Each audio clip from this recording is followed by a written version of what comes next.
The problem is, for me, is I didn't learn about the ability to save this much on taxes while investing until about 5 years ago. So for me, it's sort of my mission to bring this to the average person that doesn't know about it. We're sort of making this our mission, is to allow people to understand better how to invest and save on taxes at the exact same time. You can't put money into the stock market and watch your stocks go up and get a K1 loss. It doesn't work that way. It only works on hard assets like real estate.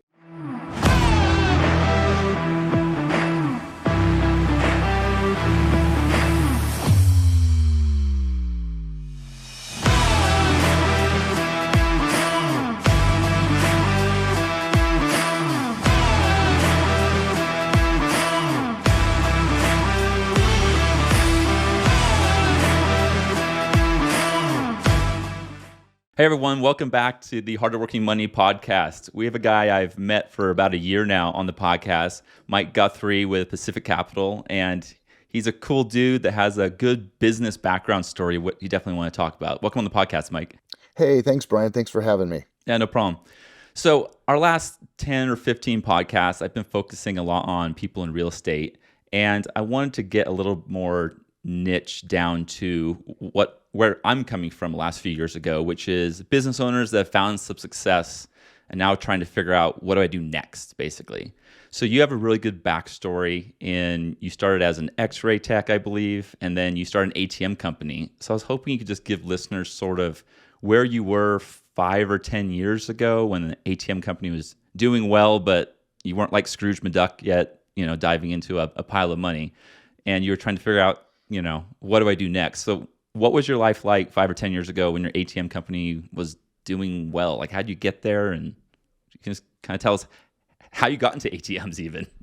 Wow. So yes, I did X-ray and MRI. I was in the military and got out of that in 1994.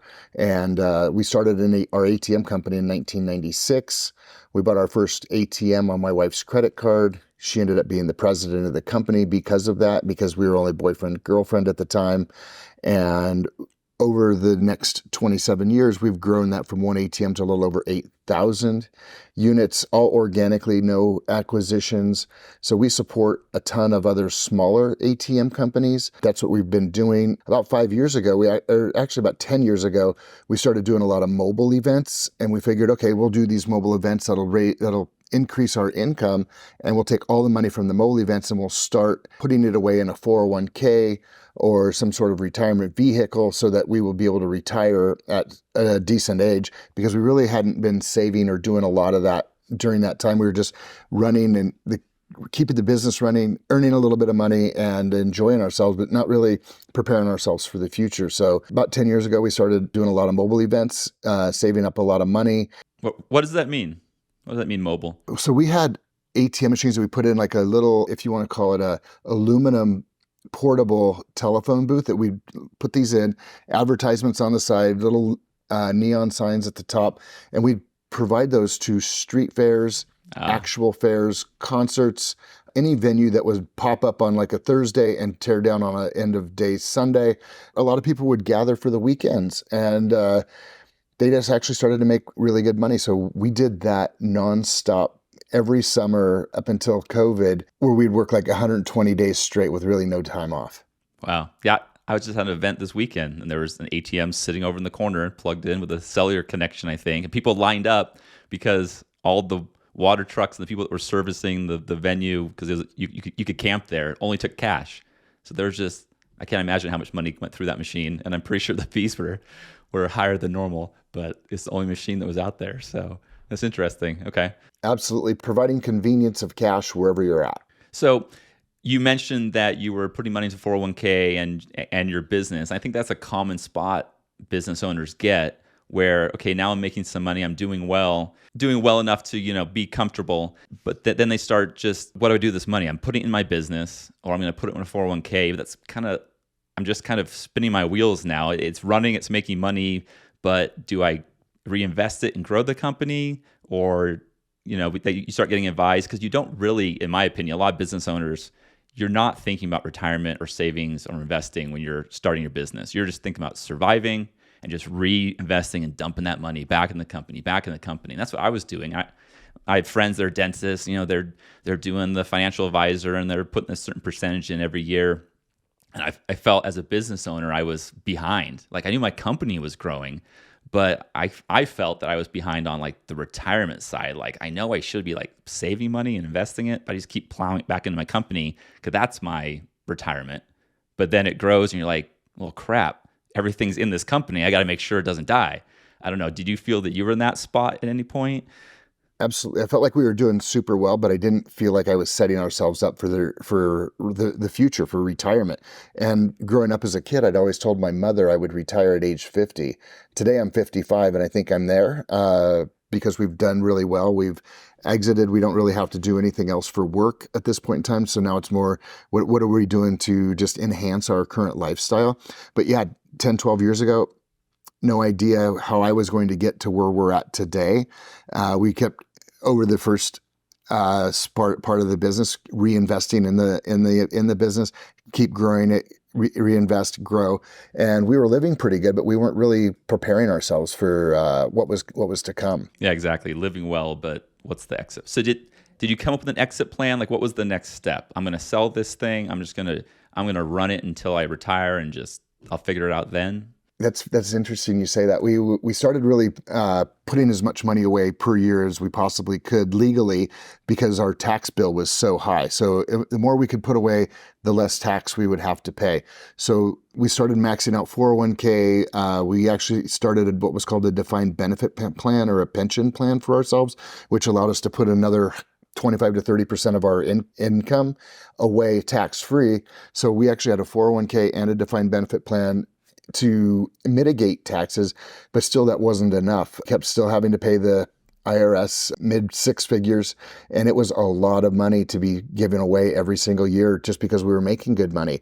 And I never could see myself, how am I going to get out of this hamster wheel and actually get to retirement? So we got our retirement funds up to a certain level, and then we decided, hey, let's start looking at what's next for us. And we always thought, probably similar to you, I'm going to run this thing till it runs in the ground because everybody was always telling us cash is going away. There's never going to be a need for an ATM anymore. And in the next 5-10 years, we wouldn't even be using cash. And what's funny is today, there's actually more cash on the street, more ATM transactions happening than ever before. And I never thought that was possible. Huh, that's interesting. Yeah, I heard about the ATM business maybe 5 or 6 years ago, and that was the negative side of, oh, don't get into that, because they're exiting because cash is dying, and you're you're catching a falling knife. Obviously, that hasn't come true. No. And at the event I was at this last weekend, there was a lot of cash still flowing around. Okay, so I kind of had the same thing. I started looking outside traditional investments when my tax bills were just starting to get bonkers in California, and my CPA he's like, oh, let's do tax planning. And I would call him and he basically just prepared me for how much I had to pay. Stuck with them still until I joined the groups that we're in. I realized that CPAs are not all the same. Did your CPA start advising you like, hey, you need to look outside what you're doing and get into something that has more depreciation? Or was it the other way around? It was the other way around. We actually told him. And when we actually got into multifamily real estate and investing as a limited partner, because I wanted to learn it from the inside out. So I figured if we put money into people's opportunities, we could actually get them to give us answers to a lot of the questions we had in regards to that investing. And we actually shared this information with our current CPA at the time. And he's like, oh yeah, that whole investing in multifamily and the depreciation really works great against your taxes. And it's been getting a lot of traction over the last 10 years. And we were just like mind blown. We're like, you've known about this for 10 years. I'm bringing it to you. And you're saying, oh, that's a great idea. I've been paying you forever to advise me, not me advise you. And so literally, and what the funny part, he was my neighbor. He lived 2 doors down from me in the same development, and we had to let him go because he was the right guy to get us to a certain level, but he wasn't the right guy to take us to the next level. Yeah, it's a perfect statement because I would say my guy was the perfect guy for a simple, traditional business, small business that doesn't have a lot of assets, and you're not really in that high tax brackets. You're kind of just wandering down here, and you're doing kind of the standard stuff. And that's what he's sort of used to, and did a lot of personal returns and not business returns. And then once we started getting more complex, and I really noticed it during COVID, because COVID basically blew the minds of all your CPAs and your tax people because of all the tax stuff that came out. And that's when I realized that, like, oh yeah, this is a lot of work for a certain CPA firm. And I would say it's not that they're bad people. They just, they have to specialize, and they choose to specialize in the basics, or you can specialize in some of these advanced areas. So yeah, that's interesting. So now you're on to moving into a new CPA. You're going more advanced. You're investing in things that have depreciation. Where do you go from here now? We actually exploded in the depreciation side. The good news is we had a lot of income.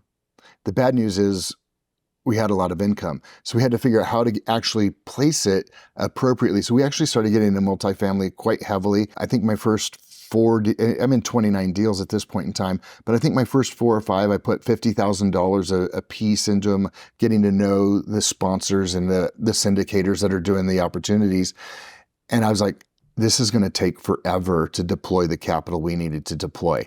So then we doubled it. We go, okay, we'll put in $100,000. And that was probably good for the next 4 or 5 deals. And then that just really wasn't getting it done. I'm like, I'm going to have 90,000 deals. That's just exaggerating a little bit. Yeah, I'm going to have so many deals to monitor and so much stuff to track. So we continued to level up our investments. And that's when people came to us, and we'd been doing this for a little bit. People gotten the knowledge about how these things actually work and how they function. And that's when some people came to us and asked us to actually be general partners and syndicate with them and help them raise some money. And they figured if we have this kind of money to put into deals, maybe we know some people that could put money into deals also and help raise those funds and become a general partnership. So not only are you making a little bit of money on the limited partner side, putting your money in, I was making money on the general partner side, and it was actually eradicating my complete tax bill. I have not paid federal income tax for the last 3 years in a row, and I'm hoping this is going to be year number 4. Okay. And to clarify to business owners that are listening and things like that, Mike likely holds a real estate professional status, which basically means his primary job is in the real estate industry. It doesn't mean he's a realtor, but it means that his primary duties and what he does for, his job is in the real estate side of it, is a simplified way of putting it. If you're the main business owner of your business, you can't also be a real estate professional status. So, Mike, do you mind just mentioning how you work that? Some people do it they have their wife become the person that manages their investments or in the real estate. You guys did something similar to that, but the opposite, I think.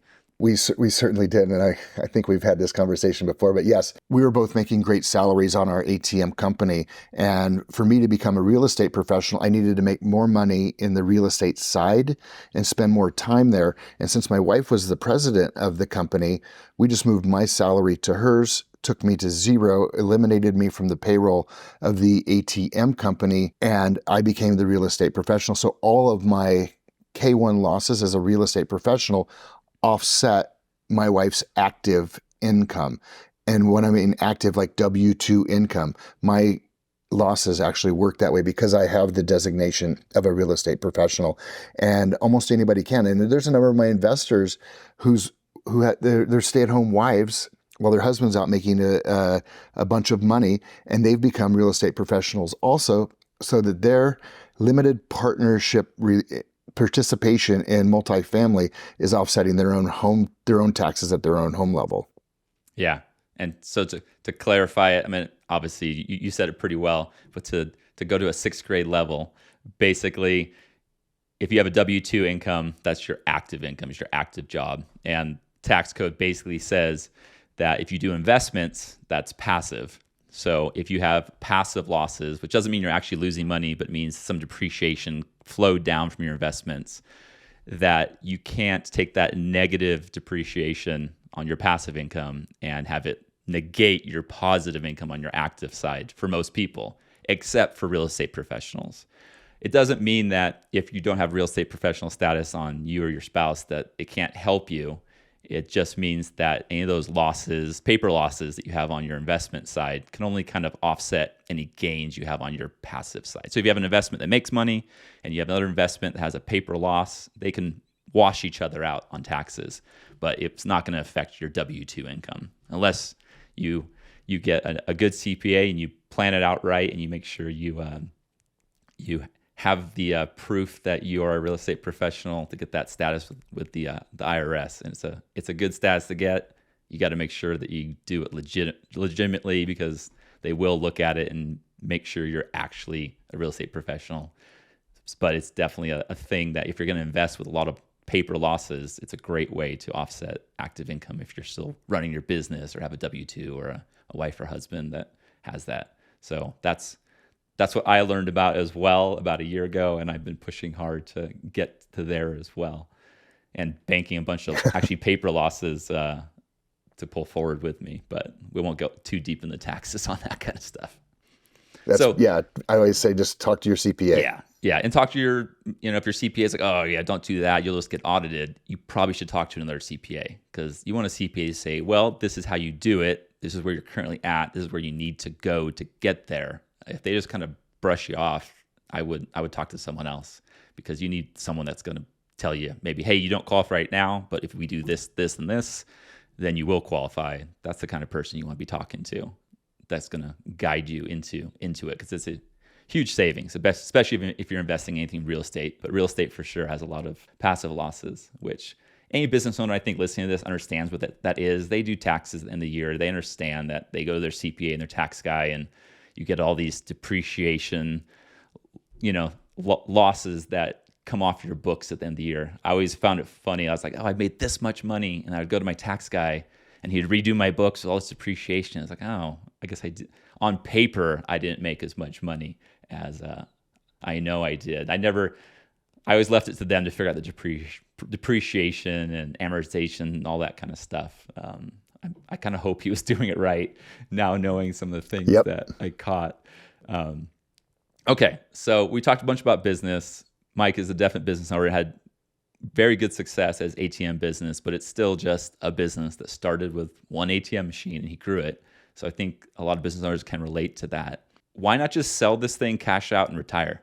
Like I don't know what you sold it for, but I can't imagine 8,000 ATMs or whatever it was isn't worth a lot of money. Why not just be done? The problem for me is I didn't learn about the ability to save this much on taxes while investing until about 5 years ago. So for me, it's sort of my mission to bring this to the average person that doesn't know about it. So we're sort of making this our mission, is to allow people to understand better how to invest and save on taxes at the exact same time. You can't put money into the stock market and watch your stocks go up and get a K1 loss. It doesn't work that way. It only works on hard assets like real estate. And what I do know about real estate, if it goes up 30% and it corrects itself down 10%, you're still up a net 20%, and it's going to continue to go back up again. So even though you can take the loss this year, real estate continues to grow at a rate sometimes even better than the stock market. And you might go, oh, well, I did really good in the market. Yeah, but you're going to pay taxes on all that gain where you don't have any losses to offset some of that. So it's not about what you gained, it's how much you get to keep. And so as a business owner, there's been so much education that I've learned over the last few years regarding investing in multifamily real estate and even triple net commercial leases that can really help you down the road to continue to grow your net worth and your wealth that you can't just get by investing in a standard 401k in the stock market. Yeah, and as you get older, like to pull my dad into it a little bit, he has a lot of investments he did outside his 401k and IRA, just in his standard cash account, and they've grown very well. He has a lot of it in Apple, and I don't think he would care if I said on this that he's afraid to sell it because of the tax reasons. It grew great, but he's like, man, if I cash this, I don't want this much in Apple anymore, basically, I think he's thinking. But as soon as I sell that, I have this huge tax bill that's going to hit me. So he's sort of frozen, even though he's retired now. And there's probably, I'm sure, plenty of money sitting there. Taxes are the biggest expense we'll experience in our financial life, yet it's one of the things that we probably spend the least amount of time getting knowledge on and shop around to save $1,000 or $2,000 on a CPA that may be more aggressive and more advanced. I think it's when someone pointed that out, it's like, it really is true. It really is. I think it's put into our head that you can't really do anything about it. And it's kind of just, it is what it is. And you have a home office exemption, some small little things you can do. There's not much you can actually do. But if you have excess income, basically, that you're going to invest in something, your business or retirement accounts or something, that's what the money you should be focusing on, is how can I leverage that to get the best tax advantage.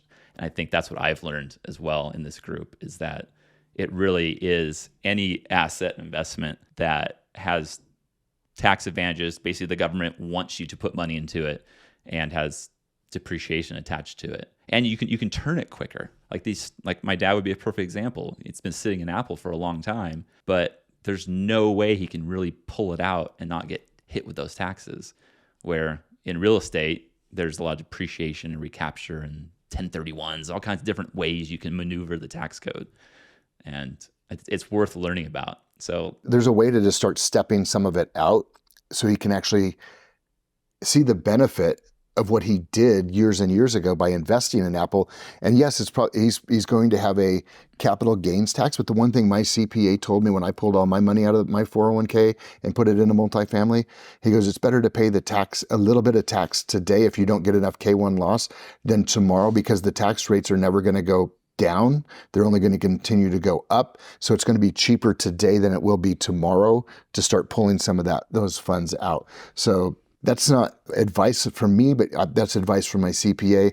And the one thing I always like to ask him, I'm like, can I write this off, or can I do this? I go, my question to my CPA is how? How do we write this off? Because this is what I want to do. How are we going to structure it so that I can write off what I'm doing? I mean, I'm on vacation, but I'm working. So this vacation rental that I'm sitting in is now a business expense. So I can go on vacation and I write off my vacation because I'm actually doing a little bit of work here. That's how the wealthy continue to get wealthier, is they figure out ways to how to make their basic life experiences a tax reduction. So there's all sorts of ways to do it. You just got to ask your CPA how, not can I, but how do we do it, and how do we do it the right way so that we can actually write this whole thing off? Yeah. How do you write it off? How do you document it? How do you pay for it? What do I need to kind of keep track of? I think some people have this fear of, if I get audited. Well, if you're doing it right, the way your CPA said to, there shouldn't be a lot to really worry about if for some reason they come sniffing around asking, hey, what's with these VRBO rentals? Be like, well, here's the receipt. It's on my company. Here's the notes. Here's the podcast I did. Here's my calendar showing what I was doing. Like, your CPA will give you a plan of how you sort of just structure things. So if anyone comes asking, you can prove it. You shouldn't not do it for that reason. I think that's what probably the IRS has kind of put in everyone's head is don't even attempt to use the tax code aggressively at all, because we're going to come knocking. When realistically, I mean, the people I know that have ever been audited, they're super sloppy. They're doing illegitimate stuff and they get caught. Most people that I know that maybe got audited, they just, they asked about meals and entertainment expenses, and they showed them all the receipts and the name of who they talked to was on it, and the IRS went away because they knew there's nothing there to go dig in. It's the people that put planes and, Jaguars and all these cars and whatever, onto their taxes, which you can totally do, but they do it the wrong way and then get caught. So we could do a whole segment on taxes, and I'm going to bring a CPA on here, an aggressive CPA on here at some point to go over these things. But the point is, business owners, if you got 50 grand that you're making above your living expenses and things you want to do, and you're like, I don't want to put it in my business anymore, start investing it in things that are tax advantaged. And it's basically going to have to be real estate, or oil and gas is one as well that I do. But stocks aren't getting any advantages. I don't want to push my tax burden forward. Imagine what it's going to be like for me in 25 years with taxes, with the way things are going with the debt. Like, it's going to be a disaster, basically. They're going to go after anyone that has any money. And do you really think that your Roths are going to be protected in 25 years? They could pass a law and completely remove that. So I don't know. To me, I'd rather pay taxes now. It's my money. It's my assets, and going forward than pushing it forward. But that's just my opinion. But all depends how you think the economy is going to go. But trajectory, basically, not economy, excuse me, the financial system, money supply. This isn't a new thing. It's funny. I remember being in high school in an economics class or a social studies or something like that, and they showed the national debt, and they had the graph, and it like peaked way like 20 years down the road. I was like, oh well, we'll fix it before we get there. And literally, it is now, and it's exactly what they thought 20 years ago was going to happen because they haven't done anything to fix it. So we're getting totally sidetracked here. So now let's talk about what Mike is doing now. So, okay, I had to jump in here real quick. I hope you're loving this interview as much as I am. To get all our content and stay up to date, make sure you follow us on social media under Brian_O'Neill_investor on Facebook and Instagram. And also remember to follow this podcast if you're listening to an audio. And if you're on YouTube watching the video, make sure you subscribe to this channel. Okay, back to the interview. You have people come to you, business owners. What sort of assets right now are you raising money for? What's the pain points people that invest with you come to you as? Are they like, hey, I just really need to get my taxes down, or I need to put this money somewhere. What do I do with it? Like what's the biggest draw for people that are giving you money to put into these investments? And then where are you advising people to put it? Like what deals are actually working? So the biggest draw for people to put money into an opportunity today is still tax eradication. We just raised money on a triple net lease, which is a cash flow asset that's got a lot less tax benefit. And most people didn't want to get into that because the tax benefit wasn't as high as if we go into a multifamily asset. Like a multifamily asset, you can get about still 65, 70% of the amount of money you put into the deal as a K1 loss for year one. The triple net lease, it's going to be closer to between 20 and 30% of what you put in is going to be your tax loss. So you invest in the different things for different reasons. And I'm not really that familiar with oil and gas. I'm starting to get a little bit of education in that space because I'm looking to probably park a little bit of money in that area. But until I understand it, I'm not going to put my money into it. I understand multifamily. I understand how that works. We're working on a couple opportunities right now. We're chasing a huge deal. We might even be able to get close to 1.5 to 2x depreciation because the deal is large enough, and we're bringing in some private equity that can't take the depreciation, so we can pass that along to our limited partners. So we're chasing a deal right now for that. And we're also chasing another triple net lease, which is more like cash flow. Yes, right now interest rates are up, so your savings accounts are going to pay 4.5%, 5%. But right now you can still get into triple net leasing where you're going to lock in your 5, 6, 7% cash on cash returns. Then they start literally, we just closed on a deal the 17th of July, and I already got a payment. Wasn't it a Starbucks or something? This one was called the Learning Experience. Okay. Starbucks was about 3 months ago that we did, but the Learning Experience we closed on the 17th of July. So from the 18th to the end of July, those 14 days, we got the rest of that rent. So we already got the rent, and we paid 100% cash for the property. So that distributed immediately. So we're not dealing with lenders, insurance companies, or anything. The company that's renting from us is paying for all of that. So we don't have anything to do with let me rephrase. All the cash that comes in on that opportunity flows back out. There's no reserves required. There's nothing because we own the property 100%. Yeah. And so for people who aren't aware, if you have a bank involved, they're going to make you hold a certain amount of money to fix an air conditioner or a reserve fund, just like you'd have a reserve for a business. They want to see you're holding some cash. So you don't always get all the money flowing to you. So it sounds like Mike and the partners bought it outright, just like you go buy a building and you write a check for it and it's yours. There's no bank involved. And then on the multifamily side, with the interest rates going up the way they have, a lot of the cash flow from those assets has pretty much dried up. I'd say 40% of the 29 deals that I'm in are still cash flowing, and we're still getting quarterly distributions. But the rest of them, a lot of people are holding onto the cash right now because they're thinking, okay, we're going to have to buy another rate cap. What if the rates go up again and my payment increases? So a lot of people are holding onto cash to actually protect the investors' money that's in the deal so that we don't have to do a capital call or lose the property back to the lender if we can't make payments. The mortgage payment, and is. And that's a prudent thing to do. And for people who haven't invested in these type of things, but there are business owners, if your business is doing well, but you see some clouds in the the future. You're going to maybe not buy that extra piece of machinery or not take as much out personally. You're going to kind of leave a little war chest in there. So the people that operate these investments and these apartment complexes are maybe building a little war chest just to make sure that things will be okay if something, comes along. And you want them to do that. Would you rather get a check for a few $100 every few months or whatever, or you'd rather make sure that the people operating investments have the cash they need to make the right decision? Because I think if all business owners, if you're cash poor, you make a different decision than if you have enough money to make the right decision. And you want them to have the right amount of money to make the right long-term decision. You don't want them to be desperate just because you got a little cash distribution. The cash distributions are great, but really you should be thinking as the exit. What's the total return on this investment after 5 or 7 years? And don't invest for those quarterly small checks. If they come, it's great. If they don't, just realize they're probably being held for a later date or something unforeseen that might be coming up, which it's a business. You're investing in a business. It's no different than if you invest in a stock. They have dividends and they may or may not output them based on how the company performs. These are companies as well. So it's not totally a bad thing if you're not getting into a distribution, as long as you know why and why they're doing it. So triple net's more of a cash flow play where you're buying it.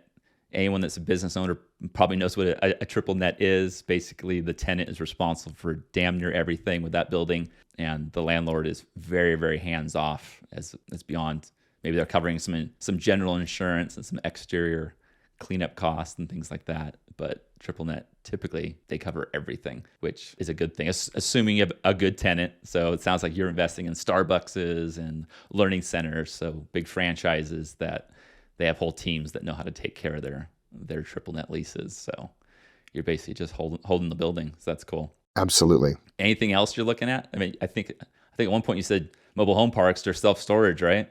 There's nothing off the table, but I'm looking for more tax advantaged plays right now because we did have an exit and we have a tax burden that's going to be coming real soon in the next 6 months. So we're looking for some higher yielding tax plays. We actually have a meeting next week with a CPA that does film investing in films to be made.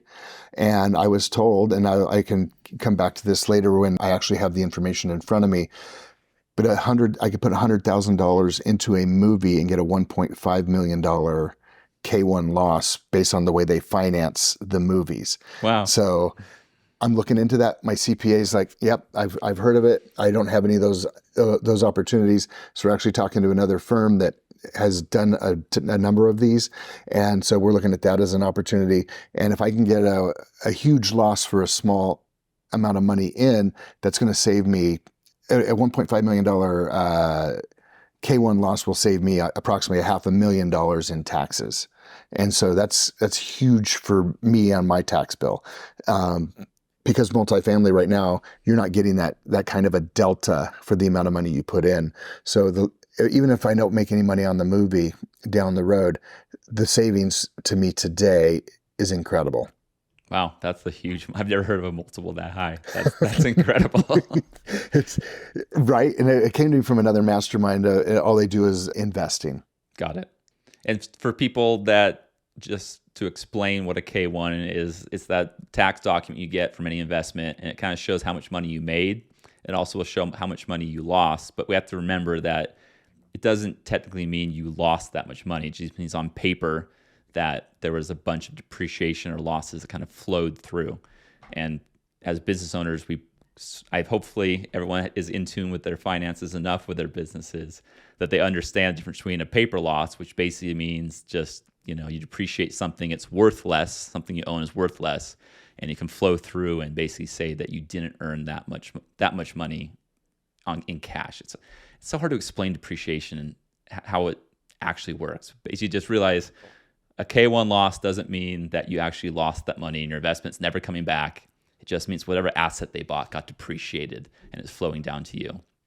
It's a good thing. It's a good thing to have a loss, assuming the investment is a good investment. Yes. Obviously, you don't want K1 losses that they're literally just losing money forever, but typically it's attached to an asset. So it's a good thing to have. It will affect your income it's what I ran into actually when trying to get a mortgage, is that sometimes you have to go to the right bank to have them realize that, or their underwriters will underwrite it knowing that, hey, that's not actually a bad investment he's losing money on. These are just K1 losses that are coming through.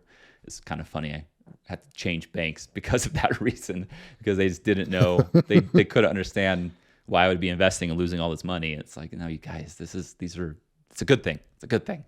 But anyways, would you keep reinvesting in your business like you did before? Like every other year, we would reinvest in new vehicles for the business because I needed a truck to pull our trailer. So every other year I'd get a new truck or whatever, because you could actually depreciate the truck all in 1 year and write it off on your taxes. So we were using almost every angle we could in our business to elevate the business and make sure it was safe and secure, and take the biggest tax advantages we possibly could legitimately in the business. So I always reinvest in what I do. I just think I reinvest in my education on a regular basis so I can be around people that know more than I do. So then if I come into certain scenarios or situations, I'm not going at it alone trying to figure it out by myself. I try to find people that have gone before me and learn from their mistakes so that I don't create the same mistakes moving forward. So I'm always reinvesting in my personal education. So that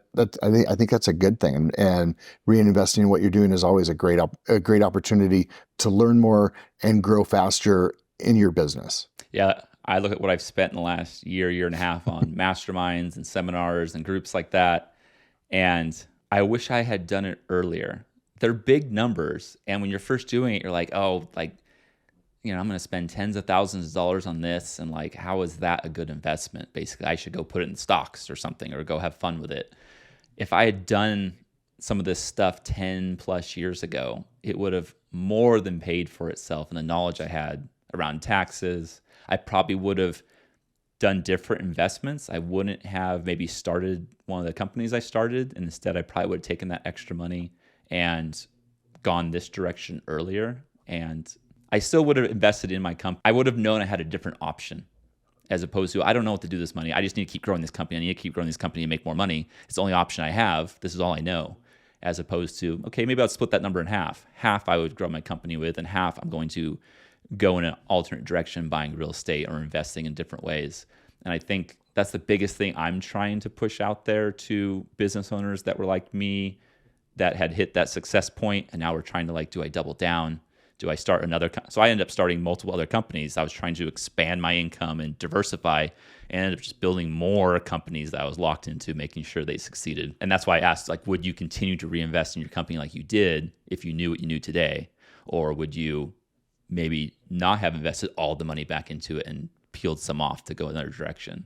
I feel like a lot of business owners, you love your company, but man, that is your only thing, and you're screwed if you don't keep it alive. And it's like a good thing because it's making great money and you feel successful and you built this thing. But at the same point, like, I can't step away from this thing. I can't back down. I can't take my foot off the throttle because I got nothing else that is I have no other source of income, basically. And when I learned that, millionaires and billionaires and people that are truly wealthy, and even not, even if you're worth $5 or $10 million, they typically will have lots of different sources of income. And that's something I wish I knew 10 years ago. So Me too. Yeah. Some of the millionaires and billionaires that have been in the same room or spoken to groups like we've attended in the past, they always have 5 to 7 to 10 different sources of revenue. So they're not always dependent on one, but they always have their one main thing that got them to where they are. But then once they got where they're at, they've figured out, I have to diversify and figure out how I can take what I've made, put it into other, I want to call them investment vehicles. So then those things are making money while you're still making your regular money. And that's how you really start to multiply your wealth. You don't multiply your wealth by putting it all into a savings account, making 0.1%. I mean, even at Chase today, and I'm a Chase client, their regular savings that's attached to my checking account makes 0.1%. I'd have to go to their investment advisors to move into a high yield savings to get the 4.5% I should be getting on my savings account. So I literally have no money sitting in a traditional bank account anymore. It's sitting in high yield savings or some sort of a federal muni thing where I'm getting tax-free income from it. And so They don't teach you that in school. They teach you to save your money, put it into a 401k. One day you'll retire. And if you Google the benefits and the discrepancies of investing in a 401k, there is so much information out there. The 401k was created to help Wall Street make more money. It wasn't created because the government cared about you. They gave you the benefit because Wall Street bombarded Congress to create this tax-free vehicle. You can put money in tax-free and we'll grow it. But at the same time, all these people on Wall Street that are managing them for you are taking fee out of it. And it's an amazing way to get money out of your business and a tax benefit, but it's also a way, if you do it the right way, you can actually take that 401k and invest in things you want. But you can't typically do it when you're working for a huge company because their 401k goes into a specific plan. That's probably a topic for a whole nother podcast. But I continue to invest all my funds and I invest in myself. And I wish I'd have done that sooner. I'm 55. I didn't start investing in myself and my future education till I was 50. So for now, if anybody asks me what events I go to, who I look up to, who I want to educate me to level up, I'll tell them, because I want them to be able to go to those same sources at a much younger age, so then they're further ahead when they get to be where I'm at in my age. What would be one you would suggest? Like if you're listening to this podcast and you're like, okay, I'm listening to a podcast, but I want to go to something in person, right? It doesn't have to be a name of a particular venue or a particular person that puts it on, but like, what do you go looking for if you don't want to be active? I just want to be passive, but I want to know more than just podcasts. I want to meet people. Like, I actually don't know the answer to that because I haven't looked for that direction. I'm looking for active. I want to make this my job. But if you're just passive, you can still go to those events, I guess. You can still go to those events. I look at personal development. I want to learn from, you can Google who's the best at X, who's great or who's had very great success in multifamily investments, who's had great success in triple net leasing. And not that you need to work with them specifically, but go listen to what they say. And then your friends or family that are doing these sorts of investments, or people you find that introduce these to you, are they saying the same things that the gurus that have been doing it or have gone way before are saying the same things? So it's not necessarily a name or a thing, but it's just getting the education and learning what to look out for so that when you do put your money into an opportunity, you know the person you're putting it with and you trust they're doing it because they're doing it the same way the others have done it that have gone before. Yeah, that's true. If you just, it takes some time, but if you research, listen, you'll start hearing the same messages over and over again. And that's usually the right message. If there's some outlier guy, it kind of makes sense. Like you'll also hear multifamily versus single family, that argument as well. But it's pretty consistent, I would say, as far as what the advantages and disadvantages are. They'll say single family is hard to scale. They'll say that it doesn't have the efficiency side of it. The pro sides of those people will say it's easier to get into. If you want a job, you can you can do single family if you want to deal with that. I haven't really heard anyone that is pro single family if you want to scale it. Have you? There's a few guys out there pushing that. There's a few guys out there that push it. They're doing it on a scale of a huge 2, 3, 4, 500 homes, and they have a whole team and they buy in specific geographic regions. It's not you can scale a single family portfolio all over the US because there's no way you can have somebody renting and maintaining those properties for you on that kind of a deal. So it's more regionalized. Just find your a standard metropolitan area and you could probably go 20 miles in that circle and then you buy 10, 15, 20 homes. And that's probably something you could manage and that could be your full-time gig. And you could become the real estate professional doing it that way. And that might be easier to get into. But once you get over a certain number of properties to get bank loans for this, you have to actually put them into an LLC and make it a commercial kind of an opportunity. And so the lending becomes a lot different. Yeah, that's true. That definitely is true for single family because they're still looking at you when you're buying these single family investment properties. And then once you, like you said, you get to a higher number, now they're looking at you like as if you were buying an apartment complex as a commercial loan. So why don't you just go buy the efficient apartment complex anyways? So right. Cool, Mike. Well, it was great to hear from you. And I love having business people on here and I'm going to do more of this for sure. Is there anything else you want to tell people, or definitely how they get in contact with you and your company? Absolutely. So for me, for 2023, 2024, and 2025, the thing I want to be the most is I want to be available. I have friends that are in this business that you can't get a hold of because they've gotten to be so big, but I always want to be the one that you can get a hold of me. So my words are, I want to be available. And to prove it, I want to give you my cell phone.